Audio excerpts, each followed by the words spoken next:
We'll get started with our community agreements. So just to introduce myself again, I'm Sophia, and I will be working with you all for some of these presentations that we have. I'm work in school gardens at Grow NYC. And so for our community agreements for today, we have step up and step back, which is to give room for others to speak, to trust intention, but to acknowledge impact, understand and respect boundaries, both physical and verbal, be clear and honest in your communication so we can make good decisions together, speak up or reach out if you need help, have a mutual understanding of the importance of taking breaks and let others take a moment to recollect if needed, knowing that they would do the same for you.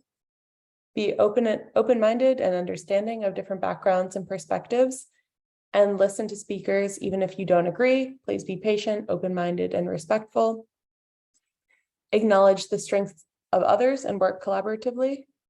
No hierarchy in terms of ages and positions. We're all here to respect one another.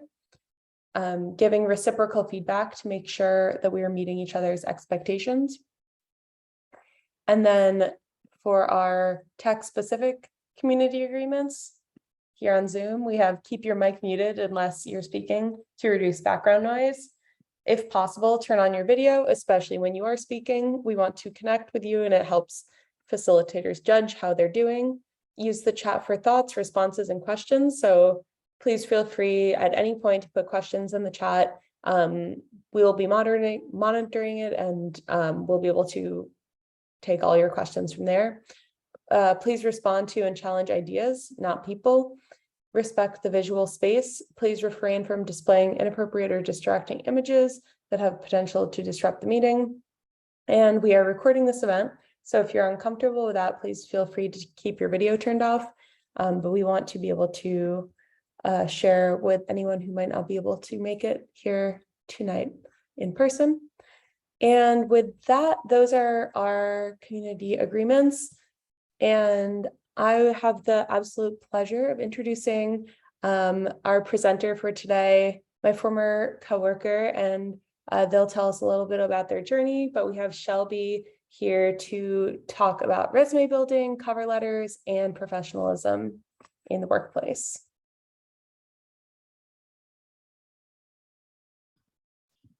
Hey all, my name is Shelby Saucier. I use they, them pronouns, and currently I work at an organization called the National Young Farmers Coalition. I'm their people and operations manager, and previously, before that, I was the recruiting and training manager at Grow NYC. So it's really great to be back working with some of my old colleagues. So I'm going to share my screen really quickly so we can get started with some of this content. All right, so I'm just going to give you a quick overview verbally of what we're going to be covering, and then we'll just move through the agenda. I can't see any of you on camera when I'm sharing my screen. And so if you have any questions, pop them in the chat and we'll address them in real time. So I'm going to just quickly go over my own background, career path, and also at the same time give you a glimpse on what LinkedIn could potentially look like if you decide to build it out as one of your tools. Then we're going to walk through resumes. We're going to walk through cover letters, and then we're going to walk through professionalism. Hopefully, if we have time, we're also going to preview best practices for interviews, because we'll be diving a little bit deeper into interviews in our next workshop as well. So if there's time, we'll just do a little bit of interview 101. So let's work through LinkedIn really quickly. So I have been out in the working world since I was 12. Technically 13 is in Maine, where I was born and raised, where I could get a worker's permit. And so all the way down here at the bottom of my experiences, we have my first position, which was a farm hand, which is how I got involved in all of the agricultural work that I do now. So we think of LinkedIn as a master resume, and we're going to talk about master resumes in two different capacities, on LinkedIn and in Google Drive, right?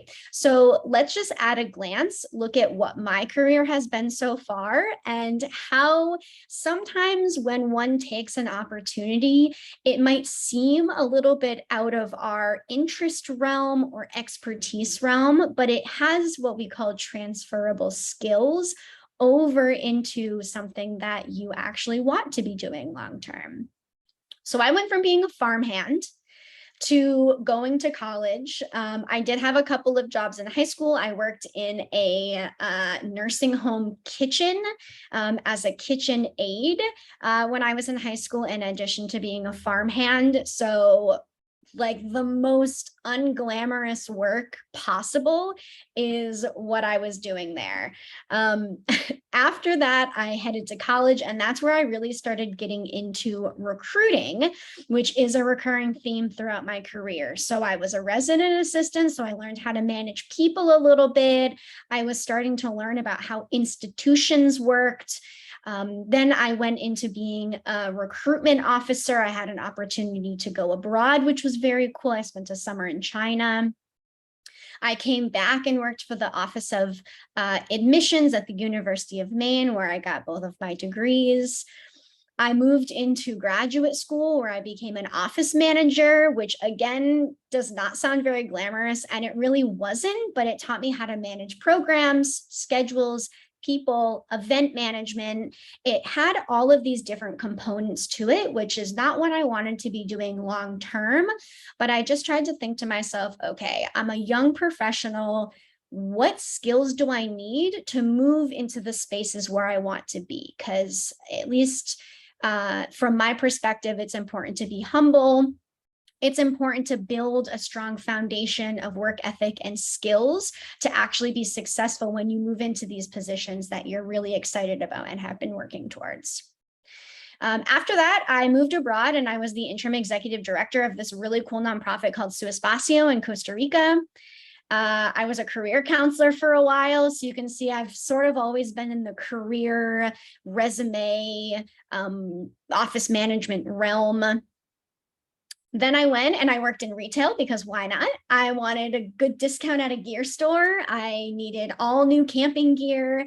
I wanted to live on this island in Maine, and this opportunity came up and I jumped on it, right? And you can see that this was a relatively short amount of time, only 8 months, but the experience it gave me was really enriching. And I got all that gear that I really wanted. So it was like a win-win across the board.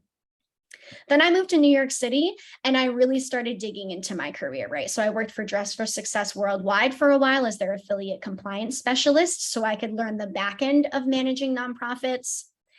Then I went to work for a bouldering establishment called Brooklyn Boulders. Maybe some of you have been there. I worked there for almost 4 years.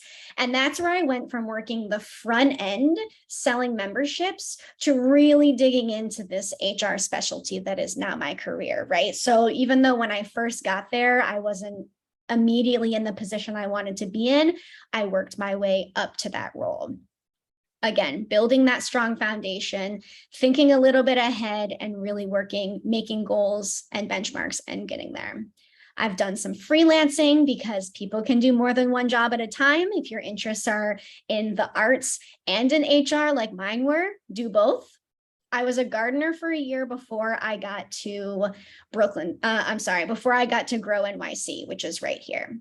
Now, if you noticed as I was scrolling up, the jobs towards the bottom of my resume are relatively short, a paragraph, some key accomplishments, compared to my positions at the top up here, where I have basically my full job description here. Keep that in mind as we move forward. We're going to keep revisiting this topic, this idea of how do we describe to folks and how do we describe to recruiters or hiring managers the things that we've been doing and the things that we want to do. So it's not always necessarily about the quantity of words, but it certainly is about the quality of words. And then we have up here my current position. So I'm going to pop over. We're going to maybe visit LinkedIn again during this call, but definitely on the next call. We'll learn a little bit more about how to build this out. But I want to just bring us back to Google Drive. Before we even start clicking through resumes, I want to just give an overview of the ways in which you can organize yourself and keep you organized, right? So as you start applying for different jobs or universities or programs, whatever you're applying for, it's really helpful to have a system to stay organized, right?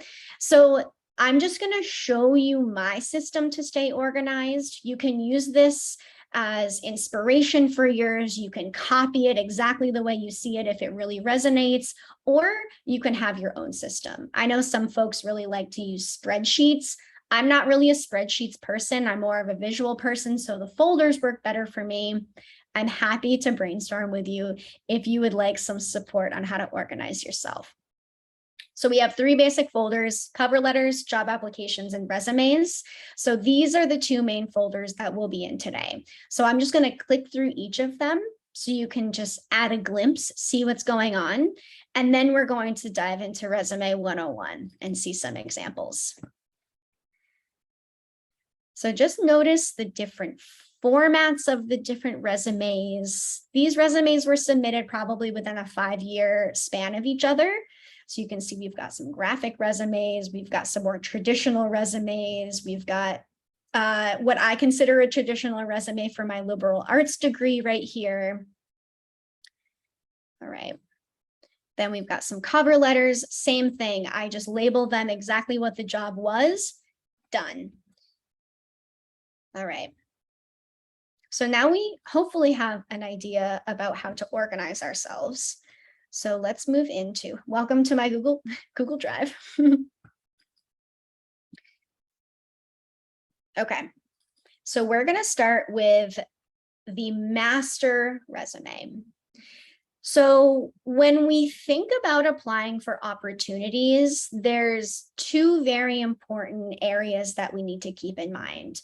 There's this macro big picture, thinking about the future, thinking about our goals. What do we want our lives to look like? What direction do we want to take?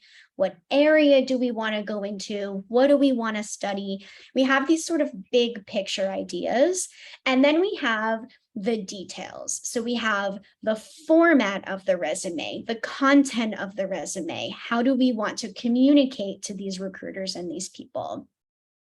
So one really great place to start is to create a master resume. And the master resume basically eliminates this big picture, which can be very daunting aspect of applying for jobs or opportunities or schools. And it really helps us focus on the experience that we have and gives us a foundation to communicate that to whomever we're applying to. So in Google Docs is great. A great place to start is just go on and list all of your experiences that you've ever had. So let's scroll through. This is my real master resume.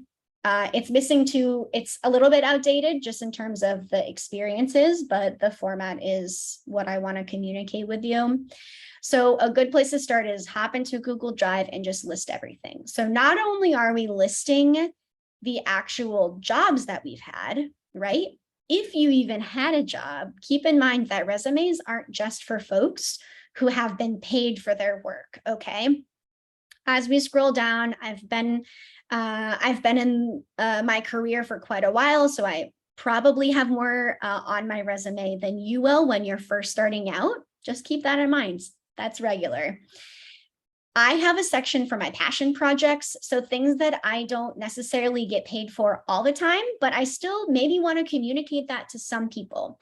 So for example, if I'm applying to a university or a program. They don't always necessarily care about the actual professional getting paid experiences that you have. They want to see that you're a well-rounded person. And so me having my own photography business for quite a few years could be a great support for that. So I want to put this on my master resume, because if it's here, then I can just copy and paste it and then make a few little edits when we get to the resume. Scrolling down some more. You can see I have everything from my LinkedIn on my master resume. So I just have everything in one spot.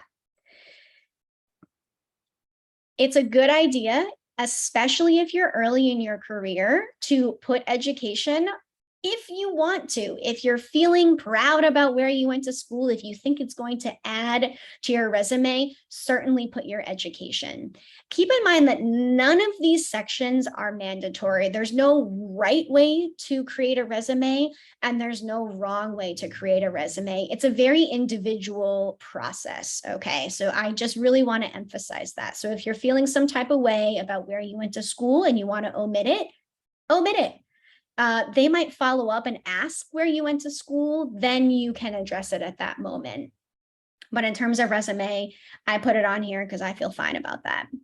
Additional information, this is where we put our clubs, we put our volunteer work, we put some of our interests. If we have some like really cool hobbies, like maybe you are really good at fencing, or you've won some awards for basketball, or you volunteer down the street at your community garden. This is the space where you can, again, we're still on the master resume, you can just list everything out.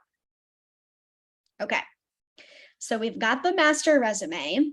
We haven't even started talking about format. This is basically just a list. Yours doesn't even have to have these headers. It doesn't have to have a passion statement yet, or a statement of intent. It can, again, I've been working on this resume for quite a while, and so it does have all of these components. And this roughly is what you maybe want to be working towards.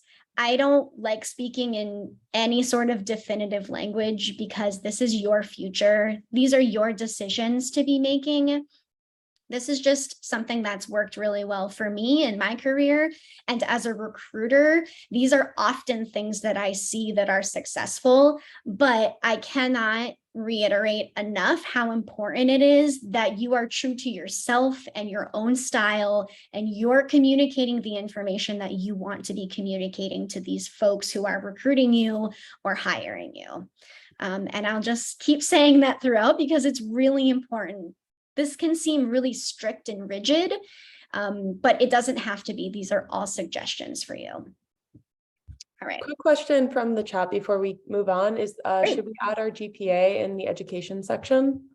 If you would like, if you're feeling particularly proud of it, yes.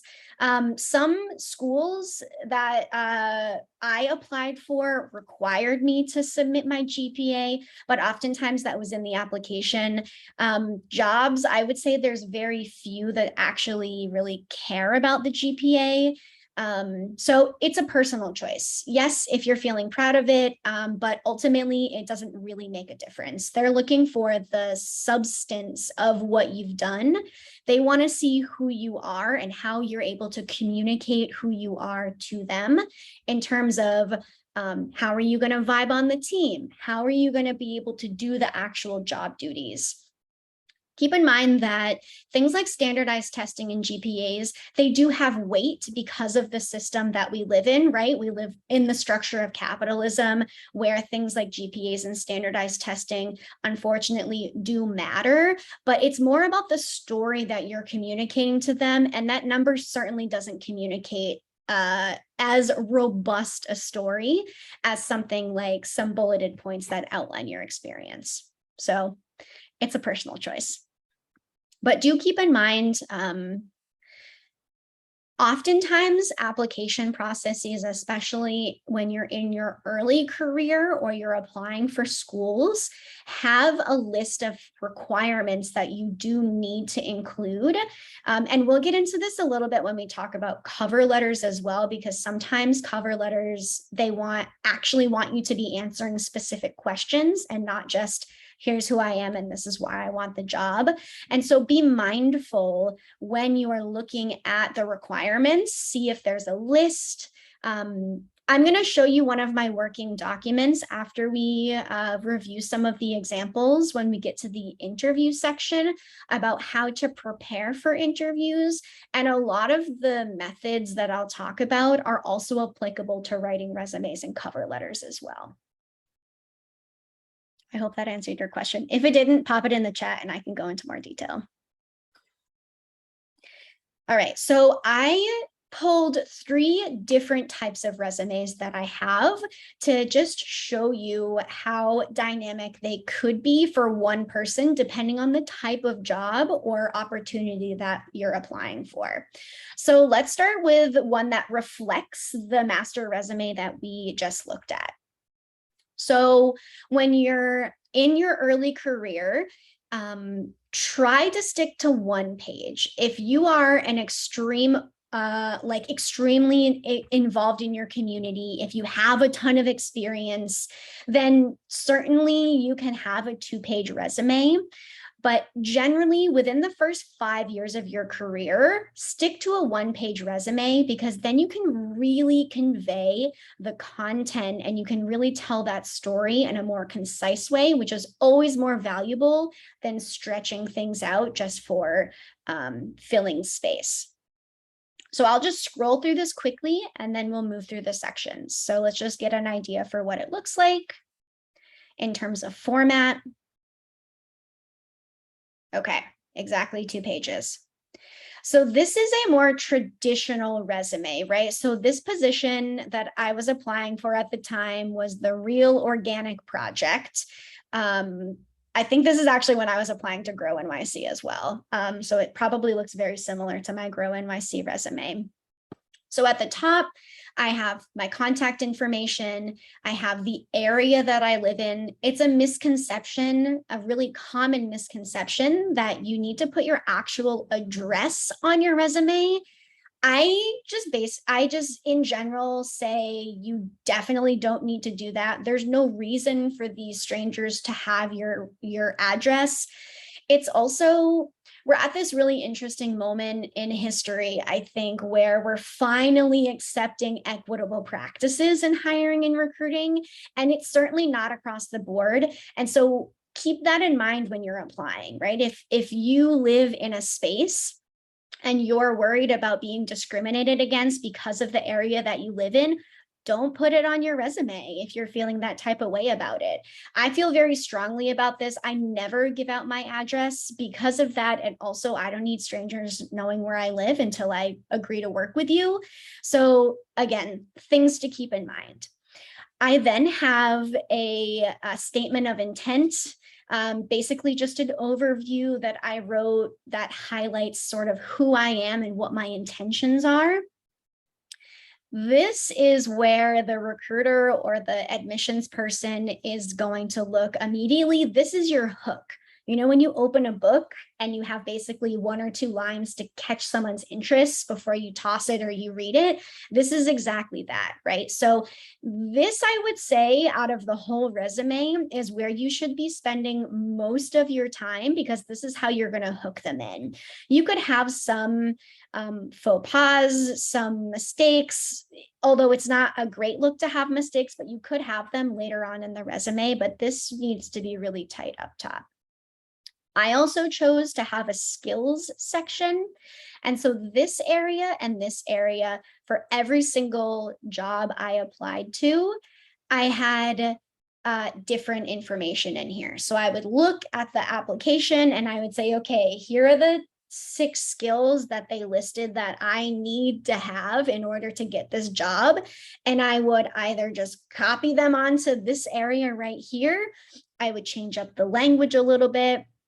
For example, this position needed me to be familiar with different types of software. And so I basically just listed the types of software that I was familiar with.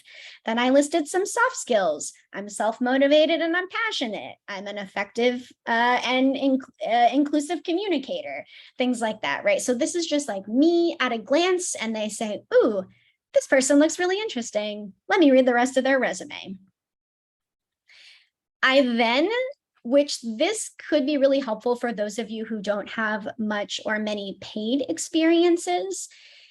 Keep in mind that you don't need to get paid in order to put things on your resume. Okay, I cannot emphasize that enough. Experience is not quantified by the money. We live in capitalism. It's part of the way we survive, but it certainly doesn't tell us how valuable we are to ourselves or to an organization. Okay, so I separate this into relevant experience and passion projects. All right.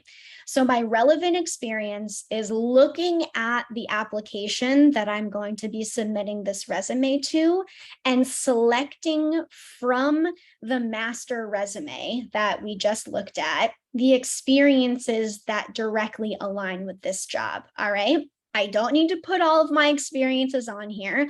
I can pick and choose the ones that are relevant because I say it up here. They're relevant. They don't even have, I mean, this could have been 5 years ago. As long as it's still relevant, it can still go on here. You do want to be a little bit timely though, or at least prepared to explain the gaps in resumes, which is where LinkedIn comes in handy because that's basically your public master resume. So they say, has Shelby been out of the workforce for 5 years? That's kind of weird. Let's go over to their LinkedIn profile. They can pop over and say, oh, okay, no, they've had a position, they've been involved. It just isn't as relevant as these, right? Because this is a snapshot. This is why I'm the best person for this role. This is why you should admit me. I am the one. Shelby, you mentioned soft skills. Can you tell us what those are? Yes. So there's many different ways to classify skills. The easiest for my brain is soft and hard, which really ultimately doesn't make that much sense. So hard skills are like technical skills, right? So a hard skill that I have would be this HRIS system, right? Paylocity, it's a human resources information system. Anything that is based off of like communication, interactions, like networking is a soft skill. So it isn't something that I could just get on the computer and do. It's not a program. Like gardening is a hard skill. You go and you do it. Communicating about gardening, garden education, those are soft skills. One is not better than the other. They complement each other in different ways, and it's really important to highlight both of them. I'm really into lists.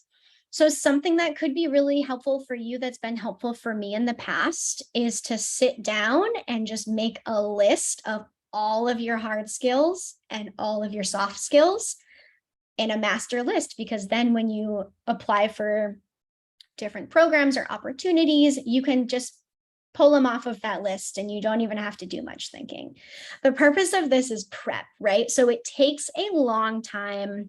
I don't even know how many hours. I would say if you are starting with either a very basic resume or no resume at all, you should try to commit about 10 hours to prepping for creating your future resumes. So that's setting aside blocks of 1 or 2 hours and just sitting down, writing down your experiences, writing down your goals, creating your master resume, giving it to a peer or a parent or a teacher to review, get feedback, implement the feedback, right? Really take time in the beginning of this process to do that, because once you do that, it's basically just looking at the application and then picking things off of that master list and then doing some editing. In a couple of minutes, we'll talk about how to assess exactly what you need to be editing, what types of language you need to be using.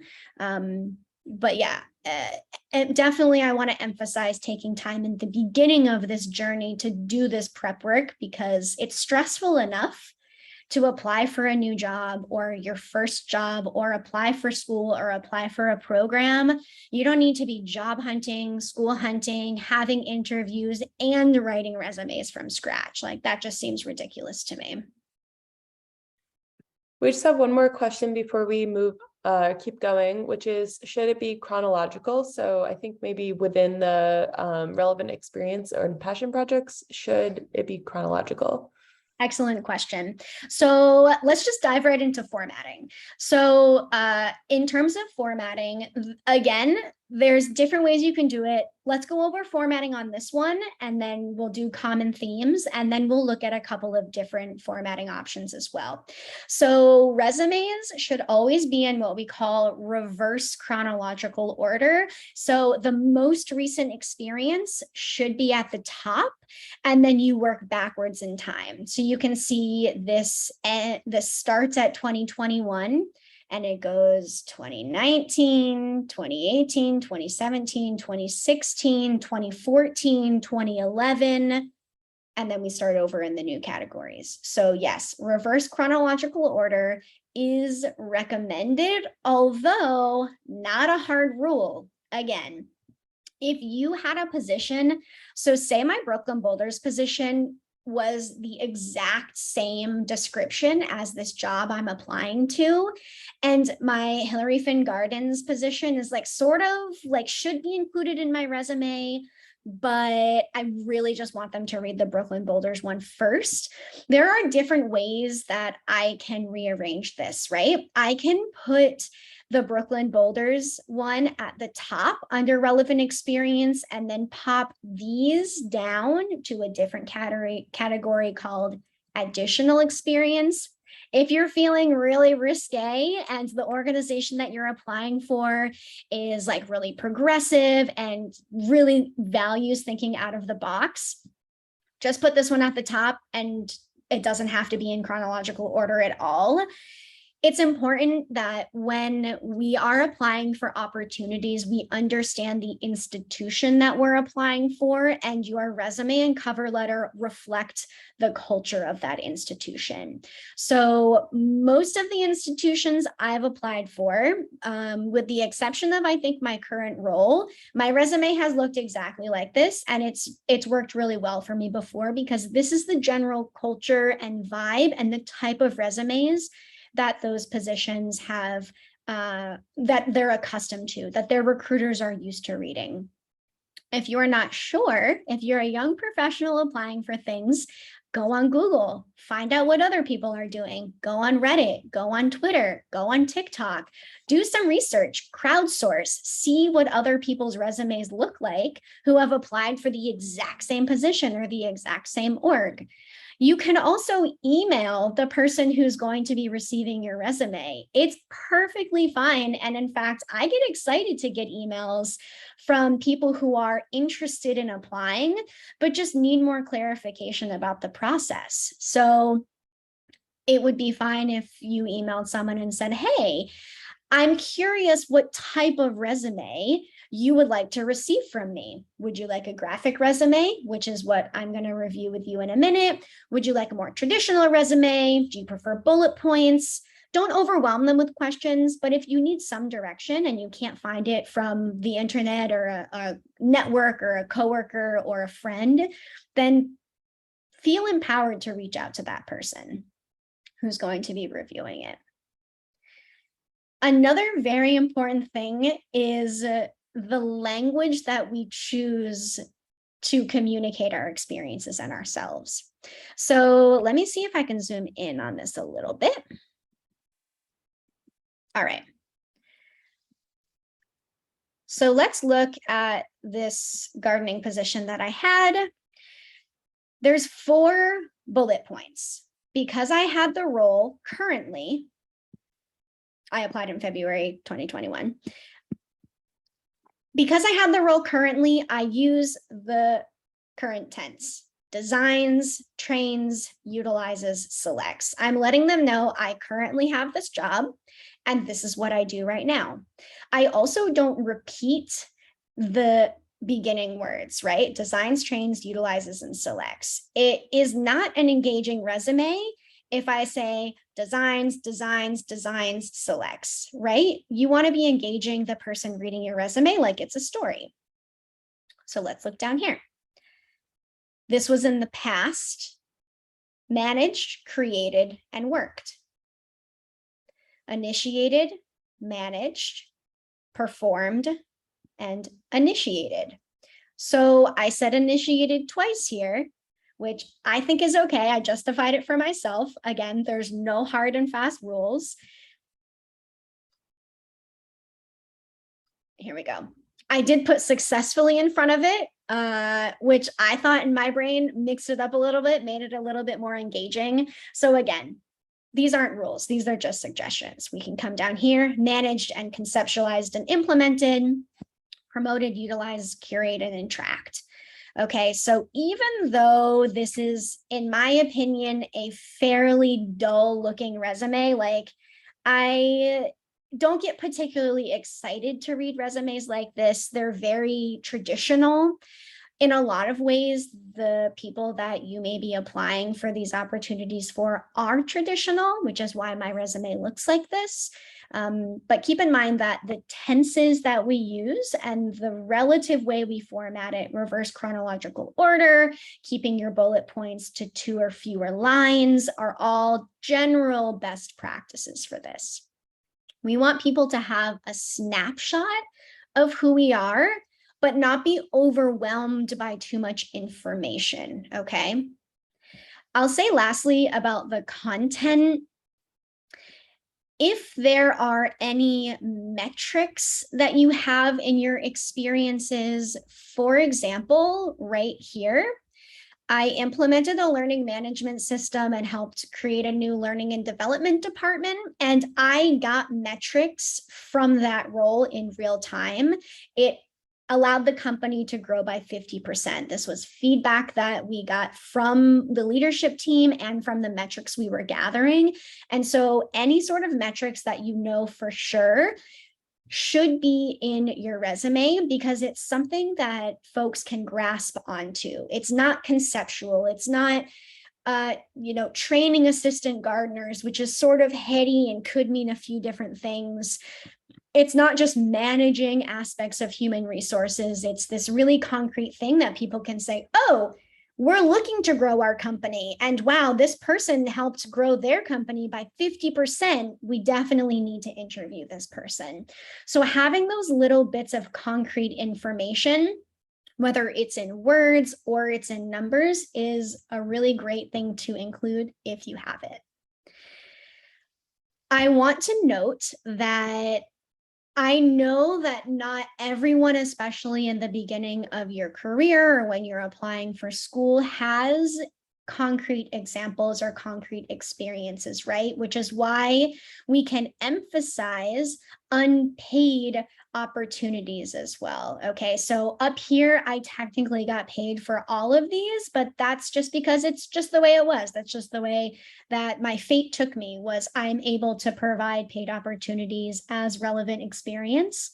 However, if I didn't, I could pull something like this. I'm a member of the Maine Organic Farmer and Gardeners Association, right? I have been for years. And so I could pull this example up into my relevant experience because I'm applying for some position in agriculture and I want to show that I'm involved in agriculture. And so I could put MOFGA up here, right? The dates that I've been involved with them in, I'm a member, and then I could just describe what it means to be a member. If you aren't involved in anything, which I find it hard to believe because you're involved in this and you could probably make almost a whole complete resume just based on this experience.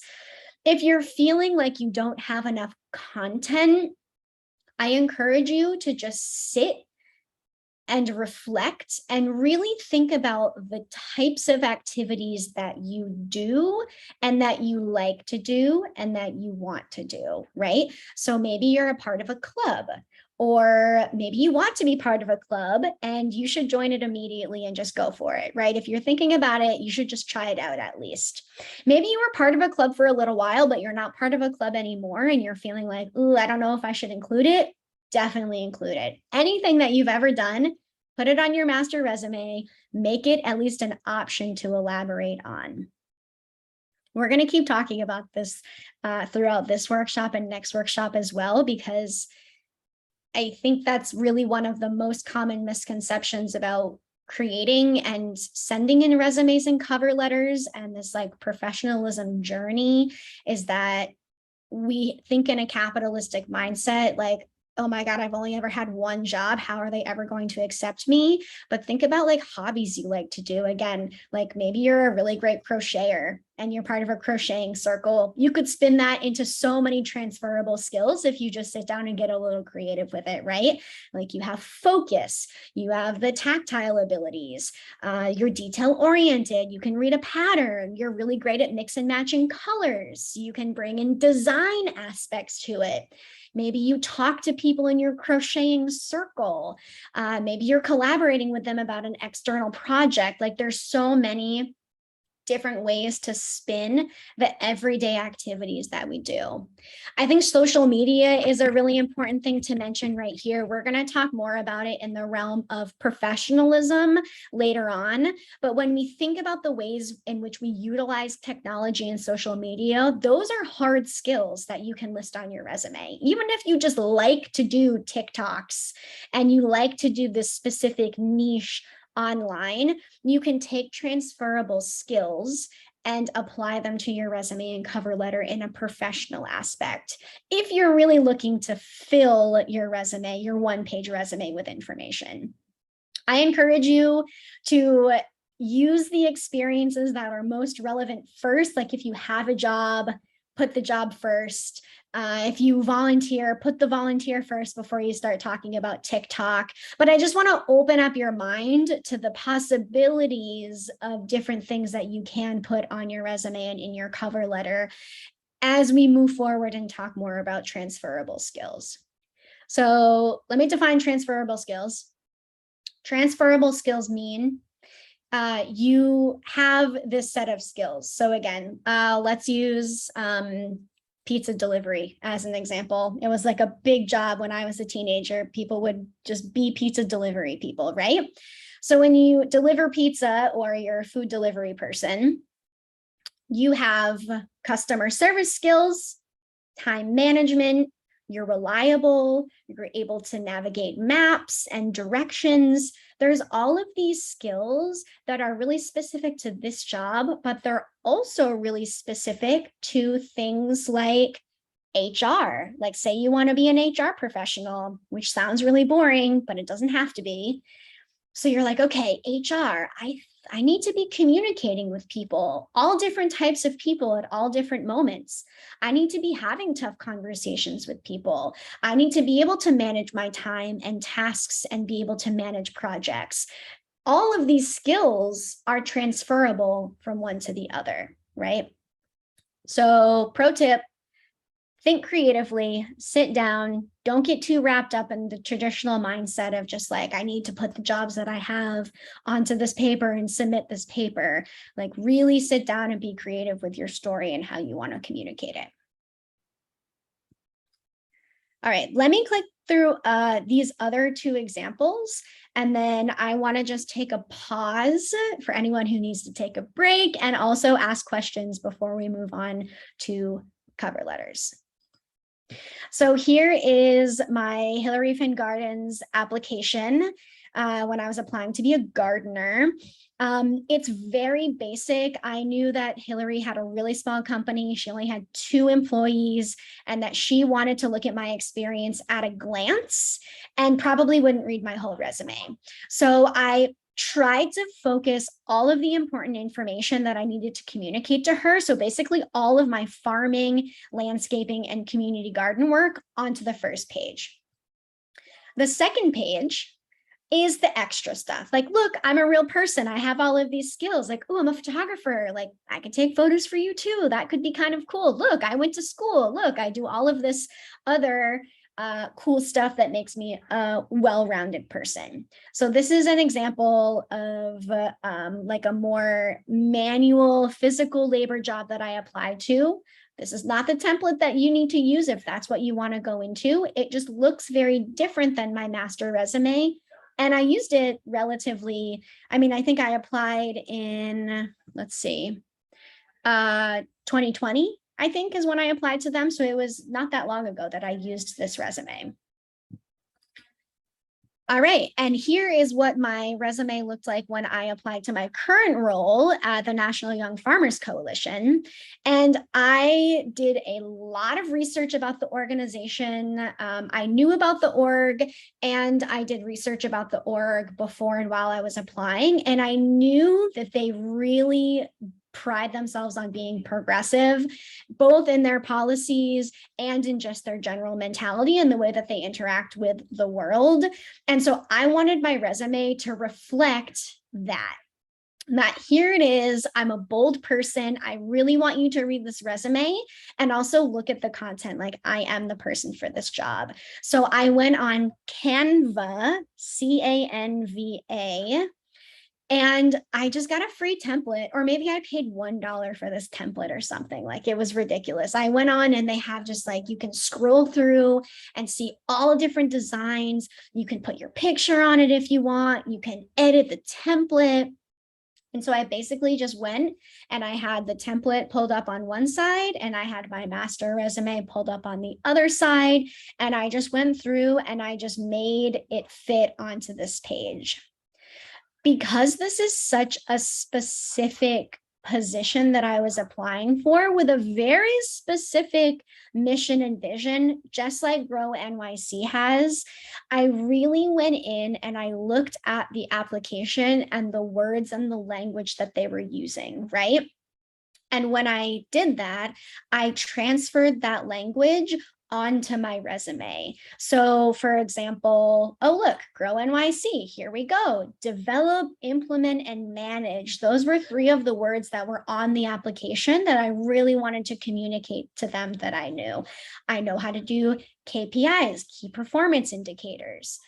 Then I wanted them to see like, hey, this is technically almost what you want me to do. The job was almost a mirror. So that's the only thing under my current experience. And then I have additional experience because it's like, hey, I've done all this other cool stuff too. Check me out. And I just listed the things that I thought were most relevant to this job, right? So I have my other really prominent HR position here. And then I have, when I started to get into nonprofit compliance, I thought it would be important to just note, here's another nonprofit experience. It was on a management level, and then agriculture because we serve farmers throughout the country. So I really wanted to highlight that I was a farmer for quite a few years. Then over here, you can see that I sort of had fun. Like, my personal profile is all about dismantling the system, tear it down, build it back up in the way that the community wants it to be built. This is where my volunteer experience is, which is all about, like, I'm part of quite a few like anarchy food organizations and volunteering at community gardens and just like co-ops and just like really digging deep into the local food system. And then over here, I was straight up just like, I want you to know everything about me. And so I have my interests, right? So it's like you have my professional overview, and now you know exactly what I like to do. I like to camp, hike, climb. I like to volunteer. I like taking photography. I'm into farming. And so this was just a really playful way for me to communicate my intentions of applying for this role. Okay. I know this is a lot of information, and next time we meet, we're going to workshop resumes. And in the next 30 minutes, I'm going to just briefly go over cover letter structure and hopefully get to professionalism a little bit. But I just want you to know that I'll be sending you all of these examples and you can base your resumes off of it. And then we'll get back together next time and do some like peer editing and feedback.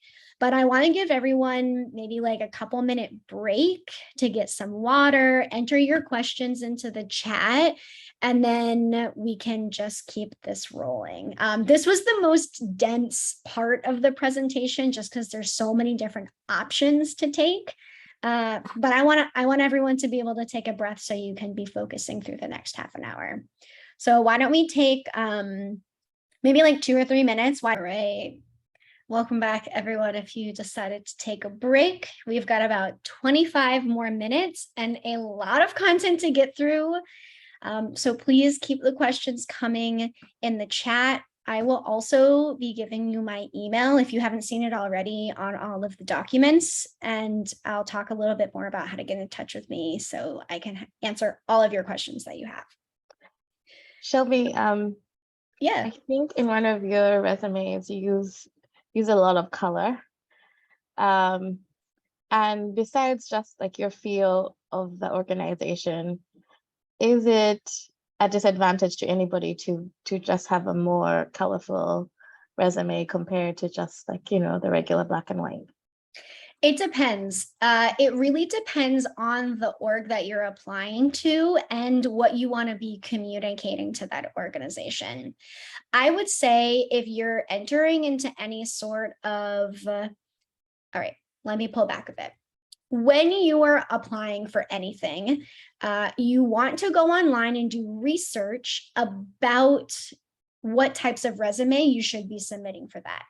For example, if you're going to be applying for an accounting job, you should use a more traditional resume because it's a more traditional job.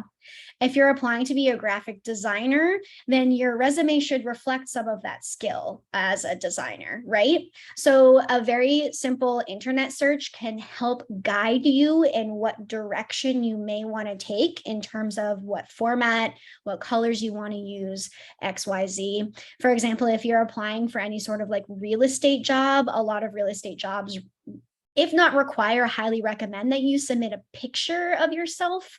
So it really depends. The default should be just black and white. I think while you get more comfortable with how to interpret the types of opportunities that you all are applying for, neutral colors are also a really great way to start. They're not so affronting, which can be to one's advantage. The orange color I picked was really bold because I was feeling really bold about applying for that position, right? And I really wanted to communicate like, hey, look at me. I also had all of the experience that I needed for that role. So I was confident I was at least going to get an interview, right? If you're feeling a little bit unsure, if you're feeling like maybe you don't want your resume to communicate through color, you want it to communicate through the words instead, then consider starting out with a more black and white or a neutral palette. In the master resume example that I showed you, my headers technically were a color. They're like a really faded olive green because my personal style is I like to have some color on there, but it's very neutral, right? So even if I get someone who's really outgoing or if I get someone who's more conservative, it would resonate with both of them as well. So my recommendation is do a little bit of research about the type of job or opportunity that you're applying to. All right. So let's quickly just go over cover letters. Hopefully this works. Okay, great. So I am going to give you this template that you can work off of. This is a great place to start. I just want to reiterate that it's a good place to start, but if you keep this exact format, your cover letter is going to be really boring, right? But it's important to have a starting space where you can just get the information on the page and then you can spice it up with some different language and storytelling. So here's a very traditional cover letter, and I'll show you a different type of cover letter that I've had success with as well with that orange resume that I submitted. So you have basic information at the top. Again, I don't put my address. I just put the borough and the city. You could even just put the city. You could even omit this. It really doesn't matter. You've got the name of the hiring manager, the position that the hiring manager has, and the address of the office. It is very important to find out who the hiring manager is. You don't want to put "Dear hiring manager," which ironically is exactly what I put in the cover letter that I'm going to show you as an example. But it's just like generally, you really want to find out who the hiring manager is or someone in the department. Like most organizations, I shouldn't say most, that's an assumption. A lot of organizations have a staff list, or at least their leadership team listed on the website. Go on LinkedIn, really utilize the internet to try to find out who this person is. If you can't, call them, say, hey, who's hiring for this position? Email them, say, hey, who do I address my cover letter to? I really want to address it to a person.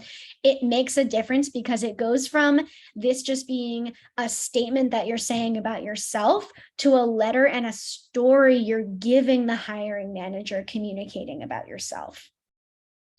There's a basic breakdown of a few different paragraphs.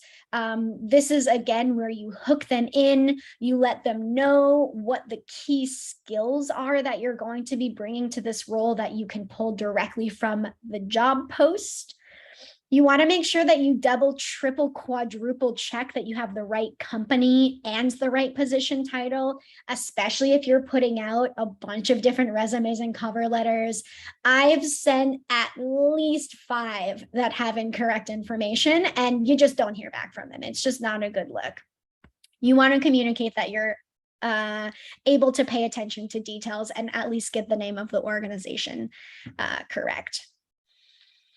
So we have some very basic language here, guiding them through to the key accomplishments.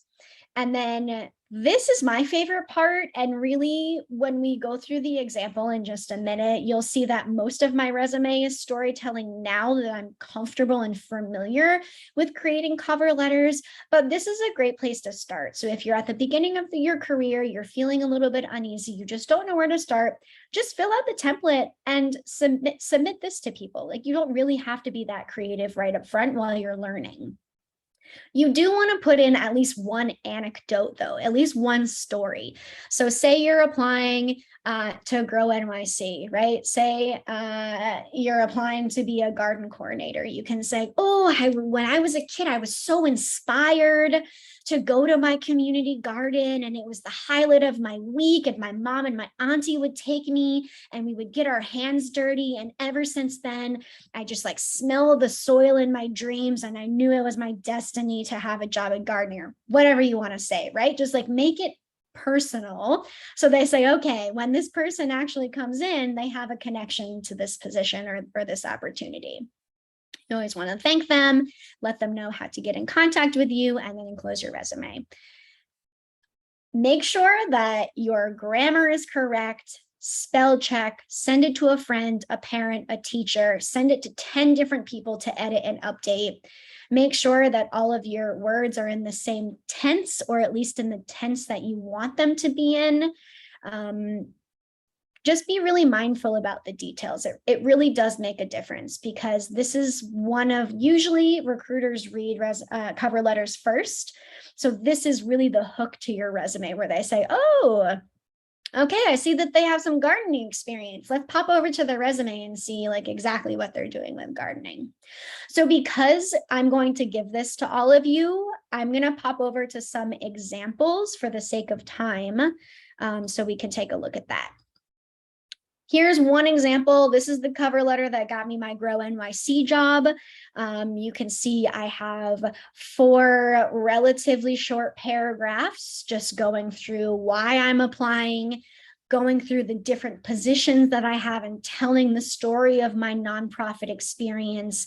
And then at the end, reassuring them I'm quick to action driven and have a strong desire to work in a mission-oriented organization. Here's how you get in touch with me, right? So it follows the same exact formula that I just showed you, but I mixed the formatting around a little bit because I've sort of moved away from these key accomplishments into a more storytelling version, which you can certainly move straight into this if you would like. The template is a great place to start to get you here. Now let's look at this orange one again in a different format. If you decide to have a more graphic cover letter, then you can look over here. So it has my contact information over here, and then we just move down the cover letter. This seems a little more beefy than the other one, but keep in mind that I have all of this blank space which is a bold move. Don't always recommend it. It worked in this situation, again, because it was a personal choice and I was feeling really confident about trying this out. All right. But yeah, you can see 4 paragraphs. It follows the same exact cadence. I told a little story about beginning my career on a farm in Maine. I moved to Grow NYC and I'm looking to stay in agriculture. And then at the end, it's the same exact thing. Here's how you get in touch with me. All right. I'm going to pause on cover letters. I see something in the chat. Do you have tips for finding them? I have had trouble in the past. For finding, what are you referring to exactly? Oh, that was a few minutes ago about the hiring manager's name. But Oh, okay, great. Nice. Okay, cool. All right, so before we move on, and I know this is a very fast pace, are there any questions about cover letters that you would like me to address before we move on to talking a little bit about professionalism before we wrap up? Okay, if anything comes up, pop it in the chat, and we'll get to it. I think the question that comes up for me a lot, especially earlier in my career, was, are cover letters necessary if they don't ask for them?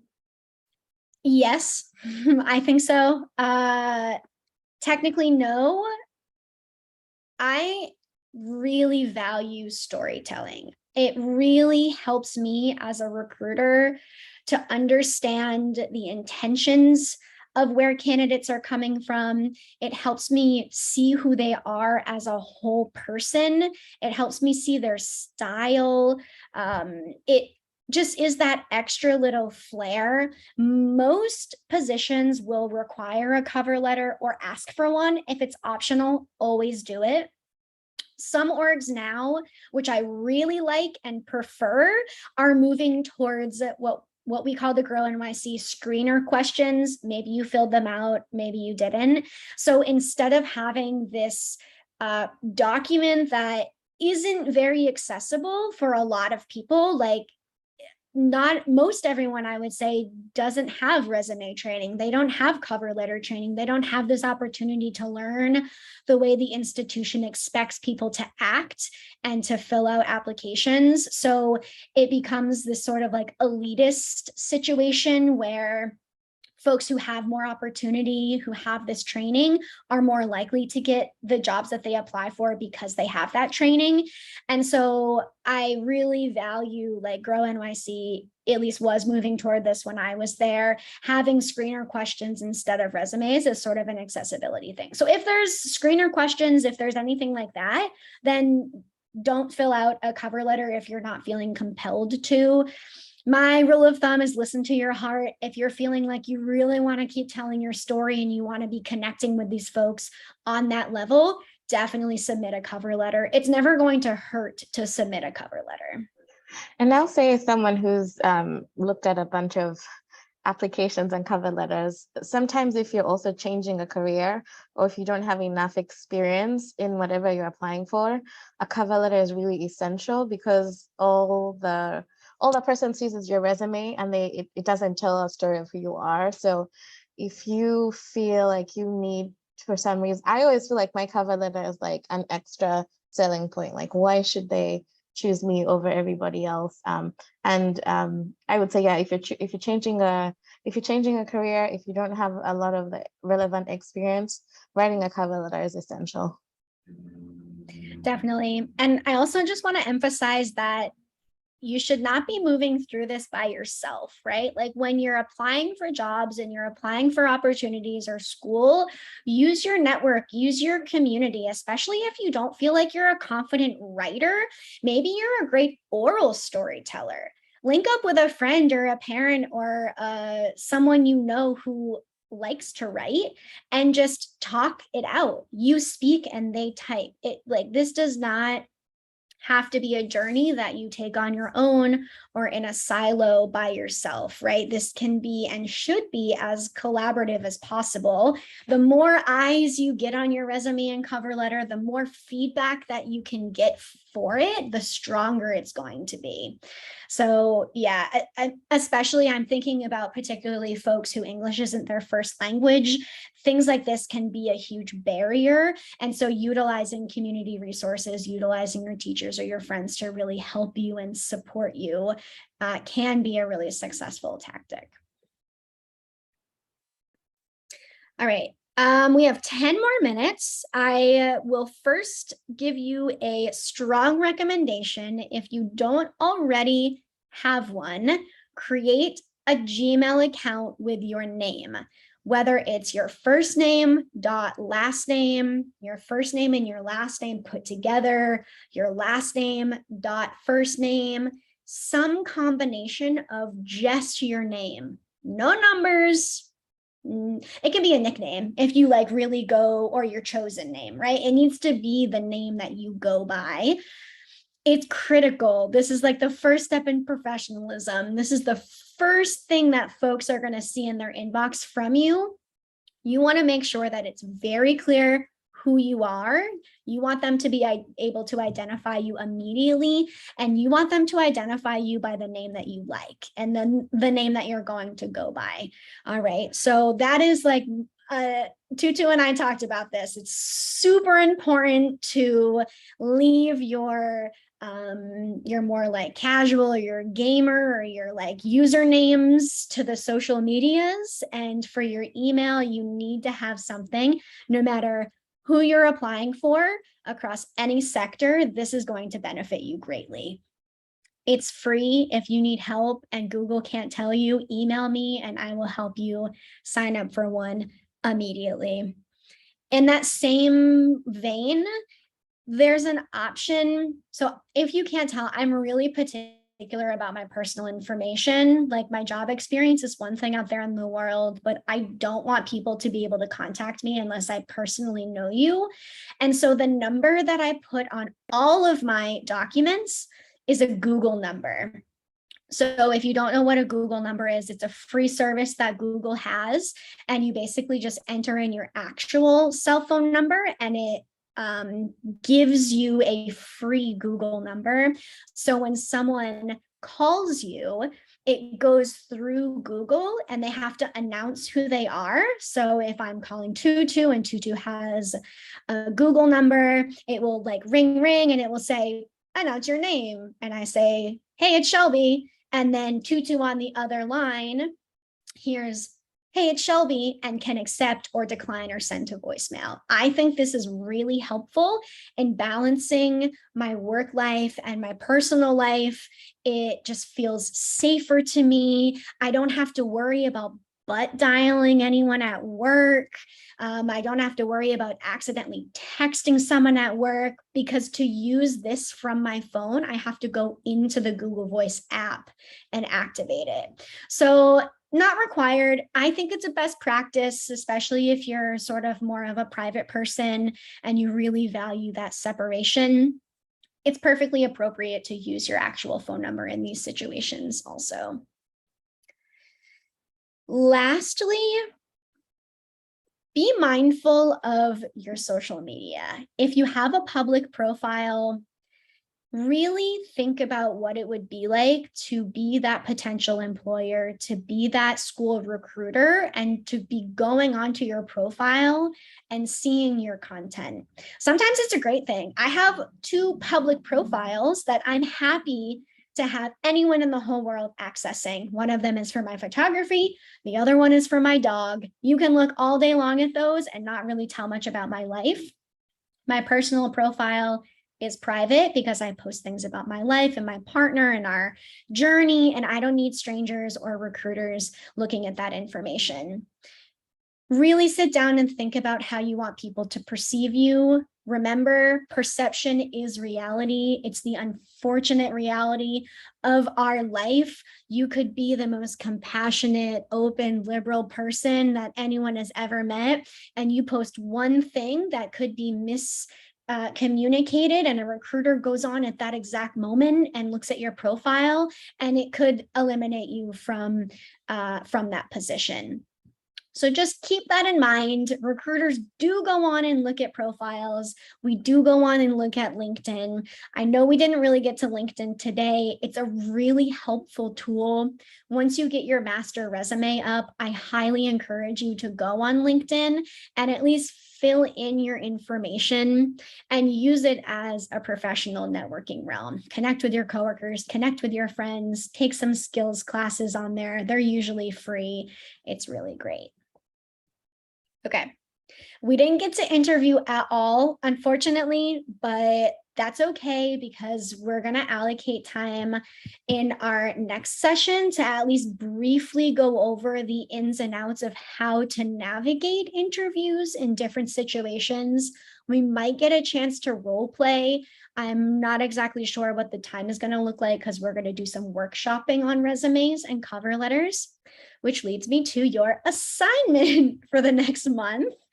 So I'm going to be sending you all of the documents that we've been reviewing. It is perfectly fine to copy and paste it, use it as a model if it resonates with you. It's an honor to be copied in this situation. It's a learning experience. Like, don't be shy if you're not feeling that creative. Just use whatever I send you as a template, right? Generally, like, it's not really a great thing. You want to be creative, but this is a learning experience for you all. Create a resume, a 1-page resume, unless you're really, really involved and you want to create a 2-page resume. Create a resume and create a cover letter for a position or an opportunity that you're planning on applying for in the near future. Like, I want it to be real. I want you to look at the application or the requirements, and I want you to apply it to the resume, and I want you to apply it to the cover letter, and I want you to bring the application to next meeting because we're going to be comparing the application to the resume and cover letter. In addition to just having the draft, I want you to give your draft of both your resume and your cover letter to one other person before we meet and have them edit it and give you feedback. And I want to know who that person is. Okay. Like, the accountability is real here. Like, I want to see what you're applying for because that will help us shape your resume. What we're going to be doing in next session, we'll do a brief overview. We're going to be in breakout rooms and we're going to be peer editing each other's documents. I'll be popping in to different breakout rooms and answering questions and things like that. And I want you to come out of that second workshop with something that you feel confident and excited to submit to whatever opportunities that you're going to be moving forward with. No need to be nervous. If you don't get around to finalizing it, it's not exactly the way you want it to look, it's not in the right format, don't worry. I'm more interested in content and just making sure that you are getting the information and the support that you need to take this very intimidating, scary next step. It doesn't have to be intimidating and scary, though. Lean on the community, lean on us, lean on folks who have been in their careers for quite a while and have learned the ins and outs. Okay, that is all I have. Shelby, just to clarify, so Sure. we're going to come up with either a hypothetical or a real job or position that we're applying to. That's one. And then 2, we're going to draft a resume that we will have somebody look at before we come to the next class, right? Yes, resume and cover letter if you can, even if it's just like, even if it's just you get your anecdote down for your cover letter. Like, I want you to come with something. So if you're currently not in the process of applying for anything, then I want you to think about where you want to be in maybe 2 or 3 years and what your goals are, and find an open position online and just use that as your example. Like, I want it to be concrete. I don't want you to just be thinking, oh, I want to be a vet tech, right? I want you to go and find an open vet tech application and show me that application when you come back. If this is feeling really overwhelming for you, I want you to just come and just be as you are and be a person giving feedback. The assignment is meant to support you and your learning. This isn't graded. Honestly, like, I want the best for you, but I don't really care what you do as long as you're not hurting anyone. Like, if you want to be proactive in your career and your life, then we're here to support you. And if you don't want to be proactive in your career and your life, then honestly, that's your problem and your issue. But like, we are here to support you. We are here to share our knowledge and our experience with you. And this is a really unique opportunity that, like, this took me 10 years to figure out, and you're getting it right at the beginning of your career. Like, this is really priceless, free career counseling that people pay like thousands of dollars to get. So I really encourage you to take advantage of the opportunity in this way.